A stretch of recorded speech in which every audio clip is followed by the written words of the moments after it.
వేములవాడ రాజన్న ఆలయం మహాశివరాత్రి వేడుకలకు ముస్తాబవుతోంది. ఈ నెల 23 నుంచి 25 వరకు జరిగే వేడుకలకు ప్రభుత్వం భారీ ఏర్పాట్లు చేస్తోంది.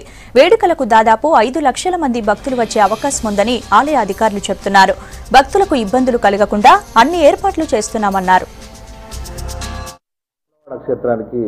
క్షేత్రంలో మహాశివరాత్రి ఈ నెల 24 ఫిబ్రవరి శుక్రవారం రోజు వైభవోపేతంగా జరుగుతుంది.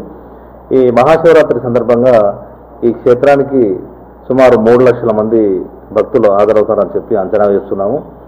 ఈ భక్తుల సౌకర్యం కొరకు జిల్లా యంత్రాంగము, ఇటు రాజన్న సిరిసిల్ల జిల్లా మంత్రివర్యులు శ్రీ గౌరవనీయ తారక రామారావు గారు, స్థానిక శాసనసభ్యులు చెన్నమనేని రమేష్ బాబు గారు, జిల్లా కలెక్టర్ గారు అందరూ కూడా మనకు ఈ మహాశివరాత్రి సందర్భంగా సమన్వయ సమావేశాలు ఏర్పాటు చేసి ఈ క్షేత్రానికి వచ్చేటువంటి భక్తులకు ఎలాంటి అసౌకర్యాలకు గురి కాకుండా ఏర్పాటు చేయడం జరుగుతుంది. రాజన్న సిరిసిల్ల జిల్లా ఆవిర్భవించిన తర్వాత తొలి మహాశివరాత్రి వేడుకలు జరగబోతున్నాయి.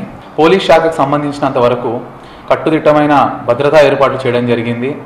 ప్రయాణికులకు, భక్తులకు ఎటువంటి ఇబ్బందులు జరగకుండా పార్కింగ్ ప్లేసెస్ కానివ్వండి, ట్రాఫిక్ రెగ్యులేషన్స్ కానివ్వండి, other amenities required such as help centres, police desks, maps in the right places and other general requirements ఏముంటాయో భక్తులందరికీ అన్ని సమకూర్చడం జరుగుతుంది.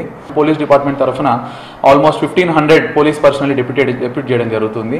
ఇందులో భాగంగానే డాగ్ స్క్వాడ్స్ కానివ్వండి, బాంబ్ డిస్పోజల్ స్క్వాడ్స్ కానివ్వండి, spotters and other various units such as district guards, home guards అన్ని యూనిట్స్ కూడా డిప్లాయ్ చేయడం జరుగుతుంది.